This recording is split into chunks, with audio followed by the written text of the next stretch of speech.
ಪ್ರಿಯಾಂಕರ್ಗೆ ಒಂದು ಎಲ್ಲೋ ಸಾವರ್ಕರ್ ಫೋಟೋ ವಿಚಾರವಾಗಿ ಮಾತಾಡ್ತಾರೆ, ನೀವು ಗಾಂಧಿ ಫೋಟೋನ ತೆಗೆದುಬಿಡಿ ಅಂತೀರಿ. ಜಾತಿ ವಿಚಾರದಲ್ಲಿ ಗಾಂಧಿಗಿಂತ ಸಾವರ್ಕರೇ ಬೆಟರು. ಅದನ್ನ ಕಾಂಗ್ರೆಸ್ ಒಪ್ಪಲ್ಲ. ಅವರು ಇಂಡಿಯನ್ ಸಿಟಿಸನ್ ಅಲ್ಲ, ಅಮೆರಿಕನ್ ಸಿಟಿಸನ್ಶಿಪ್ ತಗೊಂಡು ಇಂಡಿಯಾ ಬಗ್ಗೆ ಮಾತಾಡ್ತಾರೆ. 9 ವರ್ಷದಿಂದ ವಿಜಯ್ ಅವರೇ ನಾನು ಅಮೆರಿಕಾಗೆ ಹೋಗಿಲ್ಲ. ಕರೆಕ್ಟ್. ನನಗೆ ಅಮೆರಿಕಾಗೆ ಹೋಗಕ್ಕೆ ಇಷ್ಟ ಇಲ್ಲ. ನಾನು ವಾಪಸ್ ಕೊಡೋದು ಕರ್ನಾಟಕಕ್ಕೆ ವಾಪಸ್ ಕೊಡಬೇಕು. ಕರ್ನಾಟಕ ಮೆಡಿಕಲ್ ಸ್ಕೂಲ್ ಮಾಡಿ ಇಲ್ಲಿ ಬೆಳೆದಿರೋ ಶಿಕ್ಷಣ ಪಡ್ತಿರೋದ್ರಿಂದನೇ ಅಮೆರಿಕಕ್ಕೆ ಬಂದು ನಾನು ಅಲ್ಲಿ ಹುಟ್ಟಿ ಅಲ್ಲಿ ಬೆಳೆದಿರೋ. ಸೊ ನಾನು ವಾಪಸ್ ಕೊಡಬೇಕಾಗಿತ್ತು ಕರ್ನಾಟಕಕ್ಕೆ. ನಿಮ್ಮ ಪ್ರಕಾರ ಕನ್ನಡ ಚಿತ್ರರಂಗ ಬೆಳೆದಿಲ್ಲ? ಕನ್ನಡ ಚಿತ್ರರಂಗ ಇವತ್ತಲ್ಲ ನಾಳೆ ಅದ್ಭುತವಾಗಿ ಬೆಳೆಯೋ ಸಾಧ್ಯತೆಗಳಿತ್ತು. ಯಾರನ್ಗೋಸ್ಕರ ಯಾರನ್ನ ಬೇಕಾದ್ರೂ ಮೀರಿಸೋ ಸಾಧ್ಯತೆಗಳಿರುತ್ತೆ. ಆದರೆ ಇವಾಗ ಸದ್ಯಕ್ಕೆ ನಾವು we are falling short. Chetan ಮಾತಾಡ್ತಾರೆ, ಏನೇನೋ ಮಾತಾಡ್ಬಿಡ್ತಾರೆ, ಅದು ತುಂಬ ಗೊಂದಲ ಸೃಷ್ಟಿ ಆಗುತ್ತೆ, ಚರ್ಚೆಗೆ ಗ್ರಾಸವಾಗುತ್ತೆ, ಎಲ್ಲ ಆಗುತ್ತೆ. ಇತ್ತೀಚೆಗೆ ಪ್ರಿಯಾಂಕರ್ಗೆ ಒಂದು ಎಲ್ಲೋ ಸಾವರ್ಕರ್ ಫೋಟೋ ವಿಚಾರವಾಗಿ ಮಾತಾಡ್ತಾರೆ, ನೀವು ಗಾಂಧಿ ಫೋಟೋನ ತೆಗೆದುಬಿಡಿ ಅಂತೀರಿ. ಯಾಕೆ? ಪ್ರಿಯಾಂಕ್ ಖರ್ಗೆ ಅವರು ಒಬ್ಬ ಕಾಂಗ್ರೆಸ್ನವರು. ನಾನು ಹೇಳಿದೆ, ಕಾಂಗ್ರೆಸ್ಸಿಗೆ ಪ್ರಿಯಾಂಕ್ ಖರ್ಗೆಗೆ ಸಾವರ್ಕರ್ ಸೈದ್ಧಾಂತಿಕ ವಿರೋಧಿ. ಫೈನ್, ಅದು ಎಲ್ಲರಿಗೂ ಗೊತ್ತಿದೆ. ಕಾಂಗ್ರೆಸ್ಸಿಗೆ ಸಾವರ್ಕರ್ ವಿರೋಧಿ ಅಂತ. ನಮ್ಮಂತ ಸಮಾಜ ಕನಸಿರೋರು ಸಮಾನತಾವಾದಿಗಳಿಗೆ ಸಾವರ್ಕರೂ ವಿರೋಧಿ, ಗಾಂಧಿನೂ ವಿರೋಧಿ. ಹಾಗಾದ್ರೆ ನಿಮಗೋಸ್ಕರ ನೀವು ಸಾವರ್ಕರ್ ತೆಗಿಬೇಕು ಅಂದ್ರೆ ನಮ್ಗೆ ಸಾವರ್ಕರ್ ಗಾಂಧಿ ಇಬ್ರು ತೆಗೀರಿ. ಸೊ ಇವರೆಲ್ಲ ಅಸಮಾನತೆ ಮುಂದುವರ್ಸಿರೋರು. ನಿಜ ಹೇಳ್ಬೇಕು ಅಂದ್ರೆ ಜಾತಿ ವಿಚಾರದಲ್ಲಿ ಗಾಂಧಿಗಿಂತ ಸಾವರ್ಕರೇ ಬೆಟರು. ಅದನ್ನ ಕಾಂಗ್ರೆಸ್ ಒಪ್ಪಲ್ಲ. ಆದ್ರೆ ಅದು ವೈಜ್ಞಾನಿಕವಾಗಿ ಓದಿದ್ರೆ ಗೊತ್ತಾಗತ್ತೆ. ಜಾತಿ ವಿನಾಶದಲ್ಲಿ, ಅಸ್ಪೃಶ್ಯತೆ ಹೋಗಲಾಡಿಸೋದ್ರಲ್ಲಿ ಎಷ್ಟೋ ಒಂದು ಈ ವಿಚಾರದಲ್ಲಿ ಸಾವರ್ಕರ್ ಗಾಂಧಿನ ಬೆಟರ್. ಹಾಗಿದ್ದಾಗ ಮುಸಲ್ಮಾನರ ವಿಚಾರದಲ್ಲಿ, ಅಲ್ಪಸಂಖ್ಯಾತರ ವಿಚಾರದಲ್ಲಿ ಸಾವರ್ಕರ್ಗಿಂತ ಗಾಂಧಿ ಬೆಟರ್. ಬಟ್ ಇಬ್ರು ಕೂಡ ಅಸಮಾನತೆ ಮುಂದುವರ್ಸೋದು. ಯಾರಾದ್ರೂ ಲಿಂಗ ಅಸಮಾನತೆ ಪ್ರಶ್ನೆ ಮಾಡ್ತಾರ? ಯಾರಾದ್ರೂ ಬೇರೆ ಬೇರೆ ತರ ಅಸಮಾನತೆ ಗಟ್ಟಿಯಾಗಿ ಪ್ರಶ್ನೆ ಮಾಡೋ ಗಂಡಸರ?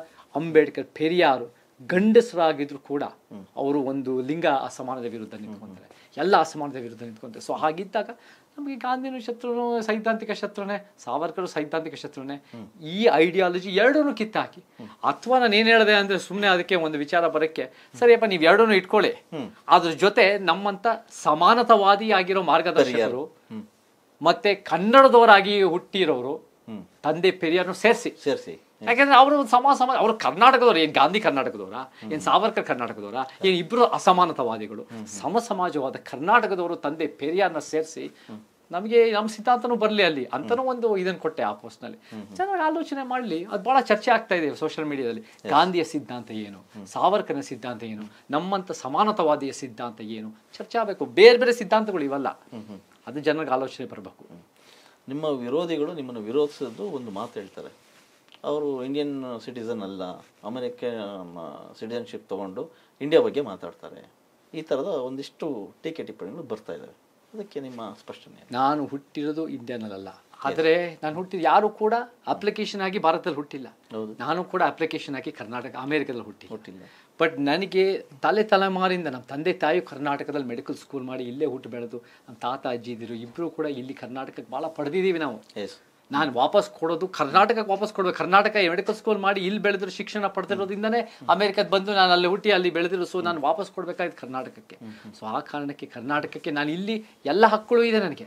ಅಂದರೆ ನನಗೆ DL ಇದೆ, ಪ್ಯಾನ್ ಕಾರ್ಡ್ ಇದೆ, ಆಧಾರ್ ಕಾರ್ಡ್ ಇದೆ, 18 ವರ್ಷದಿಂದ ಟ್ಯಾಕ್ಸ್ ಕಟ್ತಾ ಇದ್ದೀನಿ, ವಾಕ್ ಸ್ವಾತಂತ್ರ್ಯ ಹಕ್ಕಿದೆ, OCI ಸಿಟಿಸನ್ಶಿಪ್ ಇದೆ, ಎಲ್ಲ ಇದೆ ನನಗೆ. ಸೊ ನನಗೆ ಅದಕ್ಕಿಂತ ಜಾಸ್ತಿ ನನಗೇನು ಬೇಕಾಗಿಲ್ಲ. ನನಗೆ ವಿಶ್ವಮಾನವ ಸಂದೇಶ ಭಾಳ ಮುಖ್ಯ. ಮತ್ತು ಇಲ್ಲೂ ಕೂಡ ನನಗೆ ಎಲ್ಲ ಹಕ್ಕಿದೆ. ನಾನು ಇಲ್ಲಿ ನಾಳೆ ದಿನ ನಾನು ಇನ್ನೊಂದು ಪ್ರಯತ್ನ ಪಡ್ತಾ ಇದ್ದೆ. ಅಪ್ಪ ಅಮ್ಮನೂ ಇದು ಕರ್ನಾಟಕ ಕರೆಸ್ಕೊಂಡು ಇಲ್ಲೇ ಇದ್ಬಿಟ್ಟು ಆಮೇಲೆ ಇಲ್ಲೇ ಪೌರತ್ವವನ್ನು ಅಮೆರಿಕಾಗೆ ಹೋಗೋದೇ ಅವಶ್ಯಕತೆ ಇಲ್ಲ. 9 ವರ್ಷದಿಂದ ವಿಜಯ್ ಅವರೇ ನಾನು ಅಮೆರಿಕಾಗೆ ಹೋಗಿಲ್ಲ. ನನಗೆ ಅಮೆರಿಕಾಗೆ ಹೋಗಕ್ಕೆ ಇಷ್ಟ ಇಲ್ಲ. ಅಮೆರಿಕ ಅನ್ನೋ ದೇಶ ಇವತ್ತಿನ ದಿನ ನಮ್ಮ ಶತ್ರು ದೇಶ ಸೈದ್ಧಾಂತಿಕವಾಗಿ ಆಗಬೇಕು. ಯಾಕಂದ್ರೆ ಅವರು ಯುದ್ಧನ ಎಲ್ಲ ಕಡೆ ನಾಶ ಮಾಡ್ತಾ ಇದ್ದಾರೆ. ಇವತ್ತು ಇಸ್ರೇಲು ಅಮೆರಿಕ ಸೇರ್ಕೊಂಡು ಗಾಜಾದಲ್ಲಿ ಅಲ್ಲಿರೋ ಅಮಾಯಕರ ಮೇಲೆ ದಾಳಿ ಮಾಡ್ಕೊಂಡು 20,000 ಜನ, ಅದು 8,000 ಜನ ಮಕ್ಕಳನ್ನ ನುಚ್ಚುನೂರು ಮಾಡಿ ಸಾಯಿಸಿದ್ದಾರೆ. ಅದು ಅಮೆರಿಕ, ಇಸ್ರೇಲು. ನಮ್ಮ ಶತ್ರು ದೇಶ ಪಾಕಿಸ್ತಾನ ಅಲ್ಲ, ನಮ್ಮ ಶತ್ರು ದೇಶ ಬಾಂಗ್ಲಾದೇಶ, ಶ್ರೀಲಂಕಾ ಅಲ್ಲ, ನಮ್ಮ ಶತ್ರು ದೇಶ ಚೈನಾ ಅಲ್ಲ. ನಮ್ಮ ಶತ್ರು ದೇಶ ಅಮೆರಿಕ ಮತ್ತು ಇಸ್ರೇಲ್ ಅನ್ನೋ ಈ ದಬ್ಬಾಳಿಕೆಯ ಶಕ್ತಿಗಳು. ಅದನ್ನು ಜಾಗೃತಿ ಮೂಡಿಸೋ ನನ್ನ ಉದ್ದೇಶ ಇದೆ. ಅಮೆರಿಕ ಅನ್ನೋದು ಬೈ ಚಾನ್ಸಾಗಿ ಹುಟ್ಟಿದ್ದೀವಿ, ಬೈ ಚಾನ್ಸಾಗಿ ಅದನ್ನು ತೆಗೆದಾಕ ಎಲ್ಲ ಆಲೋಚನೆ ಇದೆ. ಸದ್ಯಕ್ಕೆ ನಾನು ಇವಾಗ ಈ ರೀತಿ ಹೋರಾಟ ಮಾಡ್ತಾ ಇದ್ದೀನಿ. ನನಗೆ ಅವಶ್ಯಕತೆ ಅದಿಲ್ಲ ಅಂತ. ಓಕೆ, ಚೇತನ್ ಎಲ್ಲ ಕಷ್ಟಗಳಿಗೂ ಸ್ಪಂದಿಸ್ತಾರೆ, ಹೋರಾಟಗಳಿಗೂ ಸ್ಪಂದಿಸ್ತಾರೆ. ಆದರೆ ಸಿನಿಮಾ ರಂಗದಲ್ಲೂ ಒಂದಿಷ್ಟು ಸಮಸ್ಯೆಗಳಿದೆ, ಕಷ್ಟಗಳಿವೆ, ಅದಕ್ಕೆ ಸ್ಪಂದಿಸ್ತಾರ? ನಾನು 2017 film industry for rights and equality fire ಅಂತ ನಾವು ಒಂದು ಸಂಘಟನೆ ಶುರು ಮಾಡಿದ್ವಿ. ಅವತ್ತಿಗೆ ಮುಖ್ಯವಾಗಿ ಅದಕ್ಕೆ ಏನು ಉದ್ದೇಶ ಅಂದರೆ 3 ತಳಮಟ್ಟದ ಗುಂಪುಗಳು ಕಷ್ಟದಲ್ಲಿರೋ ಗುಂಪು 3Ws, ವಿಮೆನ್, ರೈಟರ್ಸ್, ವರ್ಕರ್ಸ್. ಇವತ್ತಿನ ದಿನ ಪ್ರೊಡ್ಯೂಸರ್ಸ್ಗೆ ದೊಡ್ಡ ದೊಡ್ಡ ಸಂಘಟನೆಗಳಿದ್ದಾವೆ, ಇವತ್ತಿನ ಸ್ಟಾರ್ಗಳಿಗೆ ಫಿಲ್ಮ್ ಆಕ್ಟರ್ಸ್ ಅಂತ ದೊಡ್ಡ ದೊಡ್ಡ ಗ್ರೂಪ್ಸ್ ಇದ್ದಾವೆ, ಇದರಿಂದ ಪ್ರೊಡ್ಯೂಸರ್, ಎಕ್ಸಿಬ್ಯೂಟರ್ಸ್, ಡಿಸ್ಟ್ರಿಬ್ಯೂಟರ್ಸ್ ಅಂತ ಸಂಘಟನೆ ಫಿಲ್ಮ್ ಚೇಂಬರ್ ಇದೆ. ಆದರೆ ನಮಗೆ ಕಷ್ಟ ಇರೋ ರೈಟರ್ಸ್, ವರ್ಕರ್ಸ್, ವಿಮೆನ್ಗೆ ಯಾವ ಆರ್ಗನೈಸೇಷನ್ ಅಂತ ಫೈರ್ ಅಂತ ಫಿಲ್ಮ್ ಚೇಂಬರ್ ಶುರು ಮಾಡಬೇಕು. ಅದ್ರ ಮೂಲಕ ನೀವು ಮೀಟು ಹೊರತಾಗಿ ಬೇರೆ ಏನು ಮಾತಾಡಿಲ್ಲ ಅನ್ಸುತ್ತೆ ಚಿತ್ರರಂಗದ ಪರವಾಗಿ. ಮೀಟು ಜೊತೆಗೆ 150 ಮನೆಗಳು ಕಾರ್ಮಿಕರನ್ನ ಮಾಡಿಸ್ಕೊಟ್ಟಿದ್ದೀವಿ. ಅದೆಲ್ಲ ಅಪ್ಲಿಕೇಶನ್ ಆಗಿ ಅದೆಲ್ಲ ಫಾರ್ಮ್ಯಾಟ್ ಆಗಿ 150 ಮೇಲ್ ಮನೆಗಳಾಗಿದೆ. ನಾನು ಕೂಡ ರೈಟರ್ಸ್ ಗಿಲ್ಡ್ ಆಗಬೇಕು ಅಂತ ಸ್ಕ್ರೀನ್ ರೈಟರ್ಸ್ ಅಸೋಸಿಯೇಷನ್ಗೋಸ್ಕರ ಇದಕ್ಕೋಗಿ ಅಂಜಮ್ ರಾಜಬಲಿ ಮುಂಬೈನಲ್ಲಿರೋ ನಾವು ಕರ್ನಾಟಕ ರೈಟರ್ಸ್ ಇಂದನೇ ನಮ್ಮ ಚಿತ್ರರಂಗ ಬೆಳೆಯೋದು. ರೈಟರ್ಸ್ ಇಂದನೇ. ಸೊ ನಾವು ಇದೆಲ್ಲ ನಾವು ಪ್ರಯತ್ನ ಪಟ್ಟಿದ್ದೀವಿ. ಬಟ್ ನಮ್ಗೆ ಒಂದು ಹೇಳ್ತೀವಿ, ಸಿನಿಮಾ ರಂಗದಲ್ಲಿ ಚಳುವಳಿ ಹೋರಾಟಕ್ಕೆ ನಿಂತ್ಕೊಳ್ಳೋಕೆ ಒಂದ್ ಸ್ವಲ್ಪ ಭಯ ಇದ್ದೇ ಇದೆ. ಹಾಗಿದ್ದಾಗ ನಾವು ಮಾಡಬಾರ್ದು ಅಂತಲ್ಲ, ಮಾಡಲೇಬೇಕು, ಬಹಳ ಅಗತ್ಯ ಇದೆ, ಚಿತ್ರರಂಗಕ್ಕೂ ಒಳ್ಳೇದು. ಆದರೆ ಎಷ್ಟೋ ಜನ ನಮ್ಮ ಜೊತೆ ಧೈರ್ಯವಾಗಿ ಮುಂದೆ ಬರಲ್ಲ. ಚಿತ್ರರಂಗನೂ ಚಿಕ್ಕದೇ, ಒಂದು 25,000. ಮತ್ತೆ ಅದ್ರ ಜೊತೆ ಹೋರಾಟದ ಮನಸ್ಥಿತಿ ಅಂತ ನಿಂತ್ಕೊಂಡ್ಬಿಟ್ರೆ ನಿನ್ಗೆ ಇದ್ದಿದ್ದು 1-2 ಅವಕಾಶ ಅದು ಕಳ್ಕೊಂಡ್ಬಿಡ್ತೀವಿ ಅಂತ ಒಂದು ಭಯ. ಸೊ ಪರವಾಗಿಲ್ಲ, ನಾವು ಒಬ್ಬರೇ ನಿಂತ್ಕೊಂಡು ಒಂದು 10 ಜನ ನಿಂತ್ಕೊಂಡು ನಾವು ಮಾಡ್ತೀವಿ. ಸೊ ನಾವು ಎಷ್ಟೋ ಸಿನಿಮಾಗಳು ಬಂದಾಗ ಅಪ್ಪು ಸರ್ ನನಗೆ ಹೇಳ್ಬಿಟ್ಟು, ಚೇತನ್ ಇದನ್ನೇ ಯಾಕೆ ಗೊತ್ತಾ, ನೀವೆಲ್ಲ ಮಹಿಳೆ ನಿಂತ್ಕೊಂಡ್ಬಿಟ್ಟು ಇದೆಲ್ಲ ಹೋರಾಟ ಮಾಡಬೇಡಿ, ಅದು ಸುಮ್ಮನೆ ಕಷ್ಟ ಆಗುತ್ತೆ. ನಾನೆಲ್ಲ ಅಪ್ಪು ಸರ್ ಈ ಥರದ ಸಿನಿಮಾದಲ್ಲಿ ಮಹಿಳಾ ವಿರೋಧಿ ತೋರ್ಸೋಕ್ಕಾಗತ್ತೆ? ಇದು ನಿಮ್ಮ ತಂದೆಯವರು ಇಂಥ ಸಿನಿಮಾಗಳನ್ನ ಒಪ್ಕೊಂತ ಇದ್ರ, ನೀವು ಒಪ್ತಾ ಇಲ್ಲ ಅಂತ ನಾನು ಎಷ್ಟೋ ಚರ್ಚೆ ಮಾಡಿದ್ವಿ. ಅಪ್ಪು ಸರ್ ಒಪ್ಕೊಂತ ಇದ್ರು, ನಾವು ಮಾತಾಡ್ತಾ ಇದ್ವಿ. ಸೊ ಅಲ್ಲೂ ಕೂಡ ಚಿತ್ರರಂಗದಲ್ಲಿ ಒಂದು ಪ್ರತಿರೋಧ ಬಂದ್ಬಿಡುತ್ತೆ, ಒಂದು ಲಿಂಗ ಸಮಾನತೆ, ಒಂದು ಬಡವರ ಪರವಾಗಿ ಒಂದು ಸಮಾಜದ ಪ್ರತಿರೋಧ ಬಂದ್ಬಿಡುತ್ತೆ. ಅಲ್ಲಿಂದ ಒಂದು ಭಯ ಅನ್ನೋದು ಅವತ್ತಿಗೂ ಇತ್ತು, ಇವತ್ತಿಗೂ ನಾವು ಅದನ್ನ ಯಾವ್ದಾದ್ರು ಸಂಘಟನೆ ಮಾಡ್ಬೇಕು ಅಂತ ಮಾಡಕ್ ತಯಾರಿದೀವಿ.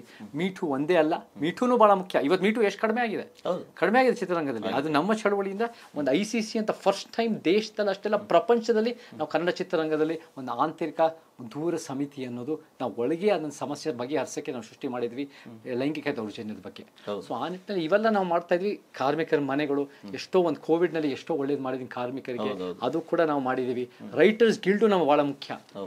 ನಾನು ರೈಟರ್ ಅಲ್ಲ, ನಾನು ಹೇಳಿದ್ದೆ ಅಮೆರಿಕ ಒಂದು ಸಿನಿಮಾ ಮುಖ್ಯವಾಗಿ ಬೇಕಾಗಿರೋದು ರೈಟರ್. ಒಬ್ಬ ಬರಹಗಾರ ಇದ್ರೇನೆ ಎಲ್ಲ ಆಗೋದು. ಬರಹಗಾರ ನಿರ್ದೇಶಕನಿಂದನೇ ಸಿನಿಮಾ ಓಡೋದು, ಬರಹಗಾರ ನಿರ್ದೇಶಕನಿಂದ ಸಿನಿಮಾ ಬೀಳೋದು, ಬರಹಗಾರ ಸಿನಿಮಾ ನಿರ್ದೇಶಕನಿಂದನೇ ಒಂದು ಉತ್ತಮ ಚಿತ್ರರಂಗ ಆಗೋದು ಅಥವಾ ಒಂದು ಸುಮಾರಿನ ಚಿತ್ರರಂಗ ಆಗೋದು. ಇವತ್ತಿನ ಸಿನಿಮಾ ಸ್ಟಾರಿನ ಕೊಡುಗೆ ಕ್ರಿಯೇಟಿವ್ಲಿ ಬಹಳ ಕಡಿಮೆ. ಸಿನಿಮಾ ಸ್ಟಾರ್ನ ಕೊಡುಗೆ ಹೀರೋ ಎಂದು ಬರೀ ಮಾರ್ಕೆಟಿಂಗ್ ಬಿಸಿನೆಸ್ ಲೆಕ್ಕದಲ್ಲೂ ಕೂಡ ಇರ್ಬೋದು, 3 ದಿನ ಪ್ರಮೋಷನ್ ಅಲ್ಲಿ ಇರ್ಬೋದು. ಕ್ರಿಯೇಟಿವ್ ಸಕ್ಸಸ್ ನಲ್ಲಿ ಆ ದಿನಗಳು ಮೈನಾ ಬಿರುಗಾಳಿ ನಾನ್ ಮಾಡದೇ ಇದ್ರು ನೀವು ನಮ್ಮ ಸ್ನೇಹಿತರ ಕ್ಯಾಮ್ರಾಮ್ಯಾನ್ ಯಾರೋ ಮಾಡಿದ್ರೆ ಅದು ಚೆನ್ನಾಗಿರೋದು. ಯಾಕಂದ್ರೆ ಆತರ ಕಂಟೆಂಟ್ ಪ್ರತಿಭೆ ಇದ್ರೆ ಆತರ ಲುಕ್ ಇದೆ ಮಾಡ್ತೀವಿ. ಸೊ ಆ ಕಾರಣಕ್ಕೆ ನಮಗೆ ರೈಟರ್ಸ್ ಬಂದಷ್ಟು ನಮ್ಮ ಕನ್ನಡ ಚಿತ್ರರಂಗ ಉತ್ತಮವಾಗಿ ಆಗುತ್ತೆ. ರೈಟರ್ಗೆ ನೀವು ಹೇಳ್ದಂಗೆ ರೈಟರ್ ಬೆಲೆನೇ ಇಲ್ಲ, ಆಮೇಲೆ ಅವ್ರಿಗೆ ರೆಮ್ಯುನರೇಷನ್ ಇಲ್ವಲ್ಲ. ರೆಮ್ಯುನರೇಷನ್ ಎಲ್ಲಿದೆ ರೈಟರ್ಸ್ಗೆ? ರೆಮ್ಯುನರೇಷನ್ ಇಲ್ಲ, ಬೆಲೆ ಇಲ್ಲ, ಅವರ ಬರವಣಿಗೆ ಗೌರವ ಇಲ್ಲ. ಅವ್ರು ಬರೆದ್ರು ಕೂಡ ಅವರ ಹೆಸರು ಹಾಕಲ್ಲ, ಅವ್ರ ದುಡ್ಡು ಕೊಡಲ್ಲ. ಬಟ್ ನಾವು ಕೂಡ ರೈಟರ್ಸ್ ಗಿಲ್ಡ್ ಅನ್ನೋದು ಕಟ್ಟಬೇಕು. ಸ್ಕ್ರೀನ್ ರೈಟರ್ಸ್ ಅಸೋಸಿಯೇಷನ್ ಮುಂಬೈನಲ್ಲಿ ಅವ್ರ ಸ್ಕ್ರಿಪ್ಟ್ಸ್ಗಳು ರಿಜಿಸ್ಟ್ರೇಷನ್ ಮಾಡಕ್ಕೂ ನಮ್ಗೆ ಸ್ಥಳ ಇಲ್ಲ ಇಲ್ಲಿ ಕರ್ನಾಟಕದಲ್ಲಿ. ನಾವು ಒಬ್ಬರು ಮುಂಬೈನ ರಿಜಿಸ್ಟರ್ ಮಾಡಬೇಕು. ತಮಿಳ್ನಾಡು ಏನು ಸ್ಕ್ರೀನ್ ರೈಟರ್ಸ್ ಇಲ್ವಾ? ತೆಲುಗುನಲ್ಲಿ ಸ್ಕ್ರೀನ್ ರೈಟರ್ಸ್, ಮಲಯಾಳಂನಲ್ಲಿ ಏನು ಒಳ್ಳೆ ರೈಟರ್ಸ್ ಅಸೋಸಿಯೇಷನ್ ಇಲ್ವಾ? ಎಲ್ಲ ಕಡೆ ಇದೆ. ಅದಕ್ಕೆ ಬೆಲೆ ಕೊಡ್ತಾರೆ, ಅದಕ್ಕೆ ಆ ಇಂಡಸ್ಟ್ರಿಗಳು ಬೆಳೆದಿರೋದು. ನಮ್ದು ರೈಟರ್ಸ್ಗೆ ಬೆಲೆ ಕೊಡದೇ ಇರೋದ್ರಿಂದ ನಮ್ಮ ಇಂಡಸ್ಟ್ರಿ ಬೆಳೀತಾ ಇಲ್ಲ. ಕನ್ನಡ ಇಂಡಸ್ಟ್ರಿ ಈಗ ವರ್ಷಕ್ಕೆ 300 ಸಿನಿಮಾ ಬರ್ತಾ ಇದೆ, ಆಯ್ತಾ, 1000 ಕೋಟಿ ವಹಿವಾಟು ಆಗ್ತಾ ಇದೆ. ನೀವು ಹೇಳ್ದಂಗೆ ರೈಟರ್ಗೆ ಒಂದು ರೈಟರ್ ಗಿಲ್ಡ್ ಆಗಬೇಕು, ರೈಟರ್ಸ್ಗೆ ಒಂದು ಸಂಘಟನೆ ಹಾಕಬೇಕು. ಎಲ್ಲ ಪ್ರೊಡ್ಯೂಸರ್ಸು, ಆರ್ಟಿಸ್ಟು ಎಲ್ಲರೂ ಕೂತ್ಕೊಂಡು ನಾವು ರೈಟರ್ಸ್ನ ಬೆಳೆಸ್ಬೇಕು ಅಂತ ನಾವೆಲ್ಲರೂ ಕೂಡ ನಿಂತ್ಕೋಬೇಕು. ಇಲ್ಲಿ ನಾನು ಬೆಳೆದ್ರೆ ಸಾಕು ಅಂತ ನೋಡಿದ್ರೆ ಚಿತ್ರರಂಗ ಬೆಳೆಯಲ್ಲ. ಸ್ಟಾರ್ ಸೆಂಟ್ರಿಕ್ ಮಾಡಿದ್ರೆ ಚಿತ್ರರಂಗ ಬೆಳೆಯಲ್ಲ. ರೈಟರ್ಸ್ ಒಂದು ಕಾಲದಲ್ಲಿ ಇದರಲ್ಲಿ ಮುಂಬೈನಲ್ಲಿ ಜಾವೇದ್ ಅಖ್ತರು, ಇವರು ಇನ್ನೊಬ್ರು ಅವರು ಸಲೀಂ ಜಾವೇದ್ ಅಂತ, ಸಲೀಂ ಜಾವೇದ್ ಏನ್ ಮಾಡೋರು ಅಂದ್ರೆ ಅವತ್ತಿನ ದಿನ ಡಿಸ್ಟ್ರಿಬ್ಯೂಷನ್ ಮಾಡಿದ್ರೆ ಅವ್ರ ರೈಟರ್ ಆಗಿಲ್ದಿದ್ರೆ X ಅಮೌಂಟ್, ಅವ್ರ ರೈಟರ್ ಆಗಿದೆ X2X ಆಗೋದು. ಸೊ ನೀವು 2X ಅಂದ್ರೆ 2 ವರ್ಷ ಅವ್ರಿಗೆ ಸಿಗೋದು, ನನ್ನಿಂದ ಆಗತ್ತೆ ಅಂದ್ರೆ ನೀವು ನನಗೆ ಅದು ಕೊಡಿ, ಬೇಕಿದ್ದು ದುಡ್ಡು ಅದು ಒಂದು X ನನಗೆ ಕೊಡಿ ಅಂತ ಎಷ್ಟು ರೈಟರ್ಸ್ ಹೀರೋಗಳಿಗಿಂತ ಜಾಸ್ತಿ ಸಂಭಾವನೆ ಬಂದಿರೋದು. ಅದಕ್ಕೆ ಇಂಡಸ್ಟ್ರಿ ಬೆಳೆದಿರೋದು. ಅಂದರೆ ರೈಟಿಂಗ್ಗೆ ಬೆಲೆ ಕೊಡಬೇಕು, ರೈಟಿಂಗ್ಗೆ ಒಂದು ಸ್ಟ್ರಕ್ಚರ್ ಇರಬೇಕು, ದುಡ್ಡು, ರೆಕಗ್ನಿಷನ್ನು, ಇದು ಏನದು ಕಾಪಿ ರೈಟು, ಇದೆಲ್ಲ ಸಹ ಬೇಕಾಗುತ್ತೆ. ಈ ವಿಚಾರವಾಗಿ ನೀವು ಸಕ್ರಿಯವಾಗಿ ಹೋರಾಟ ನಡೆಸ್ತಾ ಇದ್ದೀರಾ? ಈ ವಿಚಾರ ನಾನು ಎಷ್ಟು ಜಾಗೃತಿ ಮೂಡಿಸಿದ್ದೀನಿ, ಎಷ್ಟು ನಾನು ಮುಂಬೈಗೆ ಹೋಗಿ ಎಷ್ಟೋ ಕೆಲಸ ಮಾಡಿದ ಕಾರಣಗಳು ನಾನು ಹೇಳ್ಬೋದು. ಕಾರಣಗಳು, ಮುಖ್ಯವಾದ ಕಾರಣ ಏನಂದ್ರೆ ಅಂತ ರೈಟರ್ಸ್ಗಳಿಗೆ ಎಲ್ಲೋ ಒಂದ್ ಕಡೆ ಅದನ್ನು ಪುಷ್ ಮಾಡೋ ಉತ್ಸಾಹ ಕಮ್ಮಿ ಬಂದಿಲ್ದೇ ಇರ್ಬೋದು. ಇವಾಗ ನಮ್ಗೇನು ಪುಷ್ ನಮ್ಗೇನು ಗೊತ್ತಾ ವಿಜಯ್ ಅವರೇ, ಪುಷ್ ಮಾಡಬೇಕು ಅಂದರೆ ಬೆಳೆದಿರೋ ರೈಟರ್ಸೇ ಪುಷ್ ಮಾಡಬೇಕು. ಎಸ್ ಎಸ್ ಬೆಳೆದಿರೋ ರೈಟರ್ಸ್ಗೆ ಆಗಲೇ ಬೆಳೆದಿರ್ತಾರೆ, ಬೆಳೆದಿರ್ತಾರೆ. ಅವರೇ ಆಗಲೇ ರೆಸ್ಪೆಕ್ಟ್ ಇರುತ್ತೆ. ಅವರು ಉದ್ದೇಶಪೂರ್ವಕವಾಗಿ ಹೋಗಿ ಎಲ್ಲಾನು ಬೆಳೆಸ್ಬೇಕು ಅಂತ ಆ ಒಂದು ಸಮಾಜಮುಖಿ ಕಾಳಜಿ ಇರುತ್ತೋ ಇಲ್ವೋ ನನಗೆ ಗೊತ್ತಿಲ್ಲ. ಆ ಮನೋಭಾವ ಇಲ್ಲ, ಆ ಮನೋಭಾವ ಇಲ್ಲದೆ ಇರ್ಬೋದು. ಸೊ ಆ ಕಾರಣಕ್ಕೆ ಏನಾಗುತ್ತೆ ನೋಡಪ್ಪ, ಸೊ ಯಾರೋ ಹೊಸಬ್ರು ಬಂದು ಕಟ್ಟಕ್ಕಾಗಲ್ಲ. ನಿಜ ನಿಜ. ಹೆಸರು ಮಾಡ್ಕೊಂಡಿರೋರು ಕಟ್ಬೋದು, ಹೆಸರು ಮಾಡ್ಕೊಂಡಿರೋರಿಗೆ ಅವರಾಗಲೇ ಬೆಳೆದಿರ್ತಾರೆ, ಅವ್ರಿಗೆ ಆ ಉದ್ದೇಶ ಇಲ್ಲ. ಸೊ ಈ ರೀತಿಯ ಸಮಸ್ಯೆಗಳಿಂದ ಎಲ್ಲ ಕತೆ ಆಗ್ತಾ ಇಲ್ಲ. ಬಟ್ ನಮ್ಮ ಚಿತ್ರರಂಗ ಬೆಳಿಬೇಕು ಅಂದರೆ ಪ್ರೊಡ್ಯೂಸರ್ಸ್, ಡೈರೆಕ್ಟರ್ಸ್, ಆ್ಯಕ್ಟರ್ಸ್ ಎಲ್ಲರೂ ಕೂಡ ನಿಂತ್ಕೊಂಡು ನಾವು ರೈಟರ್ಸ್ಗೆ. ನಿಮ್ಮ ಪ್ರಕಾರ ಕನ್ನಡ ಚಿತ್ರರಂಗ ಬೆಳೆದಿಲ್ಲ, ಅದರ ಪೊಟೆನ್ಷಿಯಲ್ ಮೀಟ್ ಆಗಿಲ್ಲ ಕನ್ನಡ ಚಿತ್ರರಂಗ. ಓಕೆ, ಖಂಡಿತ ಪೊಟೆನ್ಷಿಯಲ್ ಮೀಟ್ ಆಗಿಲ್ಲ. ಇವಾಗ ತೆಲುಗು, ತಮಿಳಿನಲ್ಲಿ ನೀವು ಬಿಸ್ನೆಸ್ ಲೆಕ್ಕ ನೋಡಿ, ಬಿಸ್ನೆಸ್ ಲೆಕ್ಕ ನೋಡಿದ್ರೆ 106 ಕೋಟಿ ಎಷ್ಟು ಆಗುತ್ತೆ, ನಮ್ಮ ಕನ್ನಡದಲ್ಲಿ ಯಾಕಾಗಲ್ಲ? ಮಲಯಾಳಂನಲ್ಲಿ ಕನ್ಸಿಸ್ಟೆಂಟ್ ಸಕ್ಸಸ್ ರೇಟ್ ನೋಡಿದ್ರೆ ಯಾಕೆ ಕನ್ನಡದಲ್ಲಿ ಅಷ್ಟು ಸಕ್ಸಸ್ ಇಲ್ಲ? ಆಮೇಲೆ ನಾನು ಕೂಡ ತೆಲುಗುನಲ್ಲಿ 1 ವರ್ಷ ಕಾಲ ಕಲಿತೆ, ಅಲ್ಲಿ ಎಷ್ಟು ಎಕ್ಸ್ಟ್ರಾರ್ಡಿನರಿ ಸ್ಕ್ರಿಪ್ಟ್ಸ್ ಹೊಸಬರಿಂದ ಬಂದಿದೆ. 10 ವರ್ಷದಲ್ಲಿ ಕನ್ನಡದಲ್ಲಿ ಪ್ರೂವೆನ್, ಹೊಸಬ್ರು ಬಿಡಿ, ಪ್ರೂವೆನ್ ಇಂದನೂ ಅಷ್ಟು ಅದ್ಭುತ ಕೇಳಿಲ್ಲ. ಹಾಗಿದ್ದ ಅದು ನಾನು ಹೊಸಬನಾಗಿ ಇಲ್ಲಿ ಹೆಸರುವಾಸಿಯಾಗಿ. ಸೊ ನಾನೇನು ಗೊತ್ತಾ, ಅಲ್ಲಿ ಬುದ್ಧಿವಂತಿಕೆಯ ಪ್ರತಿಭೆ ಎಲ್ಲೂ ಕಡಿಮೆ ಇಲ್ಲ. ಆದರೆ ಆ ಸ್ಟ್ರಕ್ಚರಲ್ಲಿ ಆ ಟ್ಯಾಲೆಂಟೆಡ್ ಜನರಿಗೆ ಅವಕಾಶ ಕೊಡೋದು, ಆ ಸ್ಟ್ರಕ್ಚರಲ್ ಪ್ರೊಟೆಕ್ಷನ್ಸ್ ಕೊಡೋದು, ಅದಕ್ಕೆ ಇಂಪಾರ್ಟೆನ್ಸ್ ಕೊಡೋದು ಎಲ್ಲ ಒಂದು ಕಡೆ ಕನ್ನಡದಲ್ಲಿ ನಾವು ಎಡುತ್ತಾ ಇದ್ದೀವಿ. ಹಾಗಾದ್ರೆ ಇಲ್ಲೇನು ಮಾತೃ ಸಂಸ್ಥೆ ಅಂತ ಏನಿದೆ ಅದೇನು ವರ್ಕ್ ಮಾಡ್ತಿಲ್ಲ ಅಂತ ಹೇಳ್ತೀರಾ, ಹೇಗೆ? ಮಾತೃ ಸಂಸ್ಥೆ ಅಂತ ಹೇಳ್ತಾ ಇಲ್ಲ, ಎಫೆಕ್ಟಿವ್ ಆಗಿ ರಿಲೀಸ್ ಆಗ್ತಾ ಇದೆ. ನೀವೇ ಹೇಳಿದ್ರೆ 300 ಸಿನಿಮಾ ರಿಲೀಸ್ ಆಗ್ತಾ ಇದೆ, ಮಿನಿಮಮ್ 150-200 ಆದ್ರೂ ಆಗುತ್ತೆ. ಸೊ ನಮಗೆ ಎಫೆಕ್ಟಿವ್ ಆಗಿ ಸಿನಿಮಾ ರಿಲೀಸ್ ಆಗ್ತಾ ಇದೆ, ಬಟ್ ಎಫೆಕ್ಟಿವ್ ಆಗಿ ಕ್ರಿಯೇಟಿವ್ ಕಾಂಟೆಂಟ್ ಅದರ ಪೊಟೆನ್ಷಿಯಲ್ ರೀಚ್ ಆಗ್ತಾ ಇದೀವಿ ಅಂತ ನನಗೆ ಅನಿಸ್ತಾ ಇಲ್ಲ. ನಾವು ದುಡ್ಡು ಲೆಕ್ಕಾಚಾರಕ್ಕೆ ಜಾಸ್ತಿ ಪ್ರಾಮುಖ್ಯತೆ ಕೊಡ್ತಾ ಇದೀವಿ, ಸ್ಟಾರ್ಸ್ ಪವರ್ಗೆ ಕೊಡ್ತಾ ಇದೀವಿ ಹೊರತು ಆರ್ಟ್ ಟು ಕ್ರಿಯೇಟಿವಿಟಿ ಕೊಡ್ತಾ ಇಲ್ಲ. ಆರ್ಟ್ ಟು ಕ್ರಿಯೇಟಿವಿಟಿ ರೈಟಿಂಗ್ ನಾವು ಕೊಟ್ರೆ ಕನ್ನಡ ಚಿತ್ರರಂಗ ಇವತ್ತಲ್ಲ ನಾಳೆ ಅದ್ಭುತವಾಗಿ ಬೆಳೆಯೋ ಸಾಧ್ಯತೆಗಳಿರುತ್ತೆ. ಯಾರನ್ನ ಬೇಕಾದ್ರೂ ಮೀರಿಸೋ ಸಾಧ್ಯತೆಗಳಿರುತ್ತೆ. ಆದ್ರೆ ಇವಾಗ ಸದ್ಯಕ್ಕೆ ನಾವು ವಿ ಆರ್ ಫಾಲಿಂಗ್ ಶಾರ್ಟ್. ಆ ದಿಕ್ಕಿನಲ್ಲಿ ನಡೀತಾ ಇದೆ ಬಿಡಿ, ನೀವು ಹೇಳದಂಗೆ ಎಫೆಕ್ಟಿವ್ ಆಗಿ ಸಿನಿಮಾ ಬರ್ತಾ ಇದ್ದಾವೆ, ಬಟ್ ಆ ಕ್ರಿಯೇಟಿವ್ ಪೊಟೆನ್ಷಿಯಲ್ ನಾವು ಮೀಟ್ ಆಗ್ತಾ ಇಲ್ಲ. ನಮಗೆ ಮಲಯಾಳಂ ಅಷ್ಟು ಸಕ್ಸಸ್ ರೇಟ್ ಇಲ್ಲ, ತೆಲುಗು, ತಮಿಳು ಅಷ್ಟು ಬಜೆಟ್ ಸಕ್ಸಸ್ ರಿಕವರಿ ಮಾಡ್ತಾ ಇಲ್ಲ. ಅದನ್ನ ನೀವು ಯಾವ್ದೋ ಒಂದು ಸ್ಟಾರ್ ಇಂದ ಆಗತ್ತೆ ಅನ್ನೋ ಭ್ರಮೆ. ಅದು ಸ್ಟಾರ್ ಅಲ್ಲ, ಕೈಗೊಂಬೆ. ಸ್ಟಾರ್ ಅಲ್ಲ, ಅದರಿಂದ ಫಲಾನುಭವಿ ಹೊರತು ಅದರಿಂದ ಏನು ಬೆನಿಫಿಟ್ ಆಗುತ್ತೆ, ಬೆನಿಫಿಷಿಯರಿ. ಸೊ ನಮಗೆ ಅಂತ ರೈಟರ್ಸ್ ನಮಗೆ ಕಟ್ಟಬೇಕು, ಅಂತ ರೈಟರ್ಸ್ಗೆ ಅವಕಾಶ ಕೊಡಬೇಕು ಅಂತ ಎಲ್ಲ ಗಂಡಸು ಹೆಂಗಸು ಎಲ್ಲರಿಗೂ ಸಿಗ್ಬೇಕು. ವಿಜಯ್ ಅವರೇ, ಇವತ್ತು ಮೀಟು ಇದ್ದಿದ್ರೆ ಹೆಂಗಸು ಎಲ್ಲಿ ಬರ್ತಾರೆ? ಫ್ಯಾಮಿಲಿಗಳಿಂದ ಸಿನಿಮಾ ರಂಗ ಸರಿ ಇಲ್ಲ ಅಂತ ಅವರೇ ಆರೋಪ ಹಾಕ್ತಾರೆ.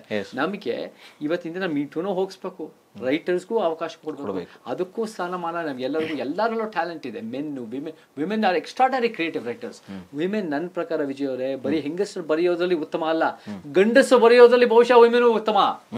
ಎಷ್ಟೋ ರೀತಿಯಲ್ಲಿ ಚಾನ್ಸ್ ಕೊಡಬೇಕು, ಅವಕಾಶ ಇಲ್ಲ. ಸೊ ಆ ಕಾರಣಕ್ಕೆ ಅದು ಬರ್ತಾ ಇಲ್ಲ.